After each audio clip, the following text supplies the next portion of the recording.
Today, I'm going to explain why I did not back the Magi-Nation Kickstarter. I actually did. I backed it for a little bit, like for a lot of money. And then I backed it for a little bit of money. So I changed my pledge a lot. And then I thought about it more and more. And I just said, I'm just not going to back this. I'm just going to back out and maybe buy some in the future if there's like post Kickstarter retail stuff. But I'm going to explain why I did not do that. And maybe it's something to take away here for future Kickstarter campaigns, to UTCGs out there. But let me tell you a little bit about my Magi Nation story and why I should have been so excited for this campaign, right? And then it came out, and I was super excited. I went all in. I put a lot of money into it, and then slowly I just kind of lost interest and ended up backing out. The campaign is now over, by the way. You can go look it up, see what I'm talking about over on Kickstarter. I have a little something here that we're gonna do another video. This is, can we see it on here? See that? It's upside down. Back rooms, TCG, fulfilled. Yeah, this is gonna be a whole separate video. We're gonna open this up. What's inside? It's a big box. Huh. We're gonna see. But back rooms, that was very, I think, under the radar. Shout out to Paradise Gaming YouTube, where I found out about this game. Very, very cool. And that's what I'm talking about. Now, back rooms, really original concept, very well executed.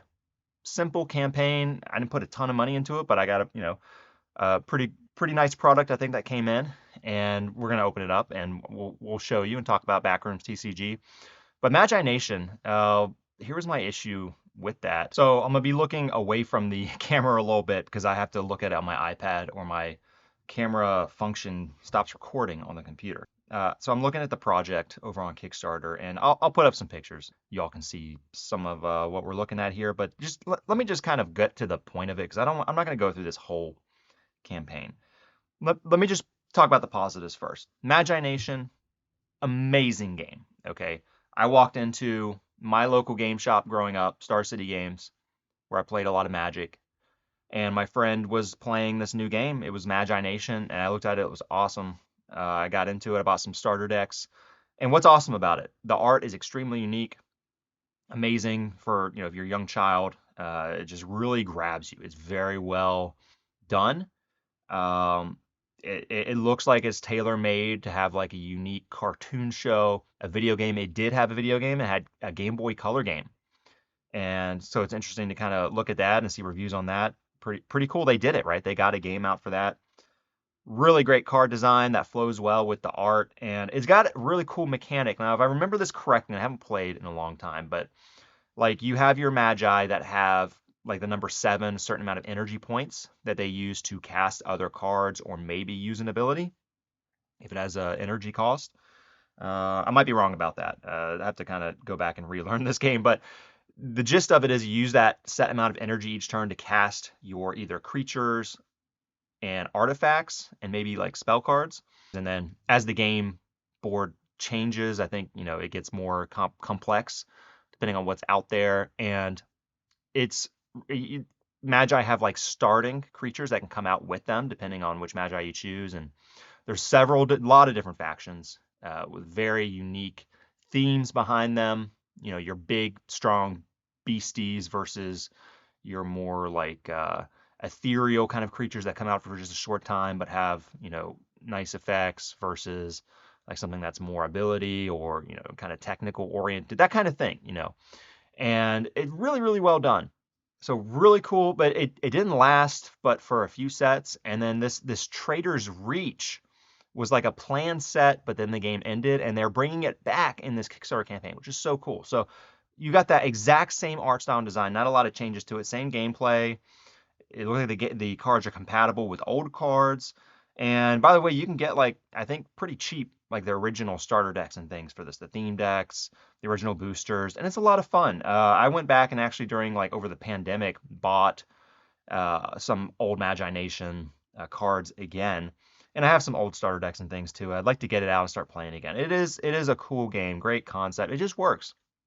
So I was excited about this campaign, so much so that I spent like, I think I have the screenshots saved on my computer. I'll put them up here. I'll show you my original pledge, what I brought it down to. And eventually I just backed out of this campaign altogether. And the reason is that I feel they made this campaign, number 1, overly complex, and number 2, way too expensive. And I get it. stuff's expensive to produce. We're in a period of inflation and global logistics and all of that.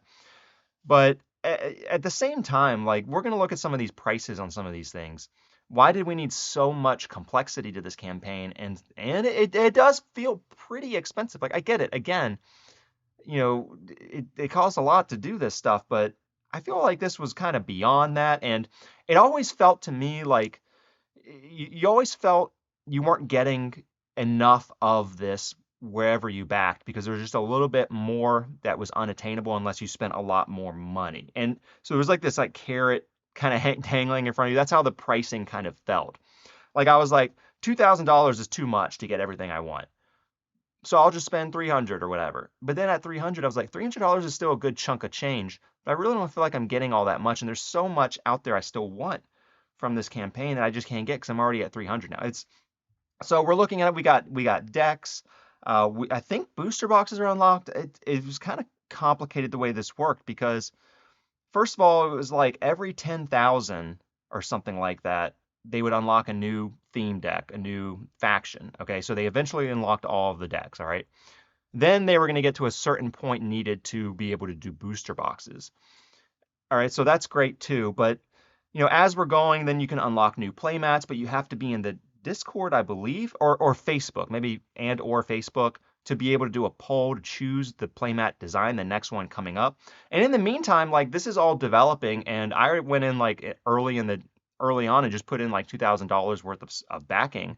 And then like all this new stuff is still unlocking. So I think you have to like go back and change your pledge and look at what the new item and just really be keeping up with it. I didn't really want to be doing that. I didn't want to be going onto Facebook and Discord to vote on the new playmat, thing and wonder if it's even going to be unlocked. Then how do I select it? I got to go back into, the campaign add-ons and do that. I didn't really want to be doing all of that.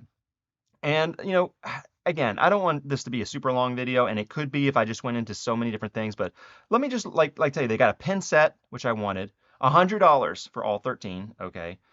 If you want more decks, you got to pay $15 a deck.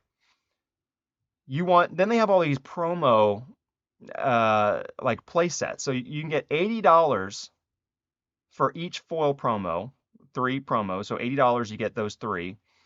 Then they have all these other promos that are $10 each, but if you want them in foil, they're $30 each. But that doesn't include Tony Returned, which every backer gets a non-foil, but if you want a foil one, you got to pay you got to pay $100. And then if you want extra regular ones is $30. So you can see how all this is adding up, right? And then you got the playmats. I wanted a playmat. I really, really wanted a playmat just for content creation. I ended up not even getting that. I think, was that $50 for a playmat, something like that? Here it is, $30 for a playmat. And then they had 2, so they got a extra $5 to get the full sky one. Okay, then they've got these posters, which I also wanted.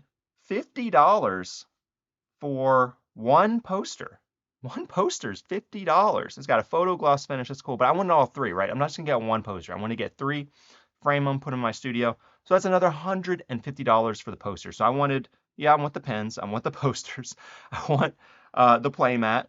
And, my second pledge there, I was like, I'll just not get any cards because with the cards, it was like, that's how I got up to like $1,000, $2,000 for all this stuff. I was like, all right, fine. I just want content creation stuff. I want the playmat. I want the posters. I want the pins. And then I thought about it. I was like, I've got so much stuff to display already. Do I really need to spend $150 for the 3 posters? I've got so many posters. But the playmat, like, will I be able to get one of these playmats on eBay? Probably for cheaper. Yeah, I think so. I mean, I'll take the risk, and if it's not, then I'll just kind of pass on the playmat. I don't know.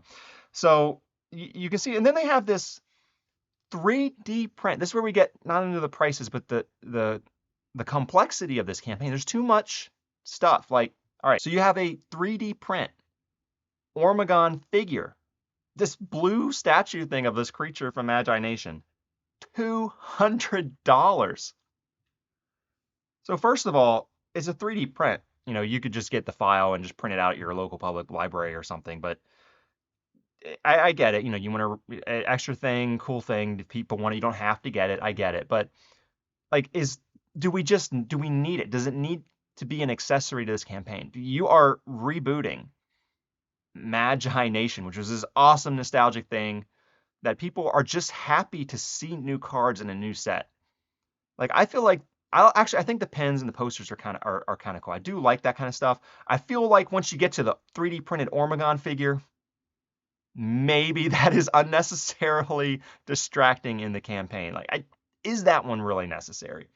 You know, get the game back out, reboot it, get people excited again, then put out, some different figurines or something on the website. I don't know if it needed to be a part of this Kickstarter campaign. I think Kickstarter should really be simple, right? Focus on what it is, what is your game that you're trying to bring out, your remaster of whatever you're trying to do, and just let that sell it, right? I don't know that we need a certain amount of these extras.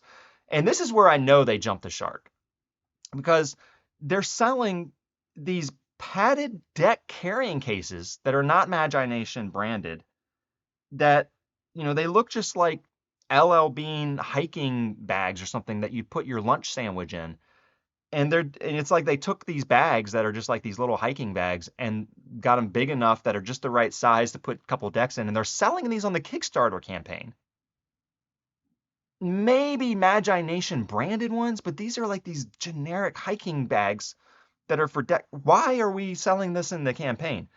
And I get it. People are going to say, well, Frank, you don't have to just ignore that extra stuff. But no, it's overly complicated. Like, just because I have a store full of other products, if I have a store and I'm trying to reboot Magi-Nation and I've got the store of all these other accessories and, Ultra Pro binders, I'm not going to put them up on the site and be like, by the way, add on one of my other inventory items into this campaign that has nothing to do with this game that I'm trying to reboot. So that alone was like, what are they doing? Like this is a monumental thing. This has been like 20 years and Magi-Nation is back. It's back. And we're selling these generic like hiking bags. It's weird to me. I didn't get that. So I was like, huh? That was a red flag to me. I was like, what's going on here? And the fact that the campaign was just evolving so much as money was coming in. Like I felt like there was too much just organic change and evolution of the campaign, whereas it should have been much simpler. Like when you have a campaign, like a few stretch goals are okay. But you need to have like a plan, like we're going to have these decks and these booster boxes. And this is how much money, like make the stretch goals, make the required amount of funding be that 200,000 or whatever it is to be able to do everything you want.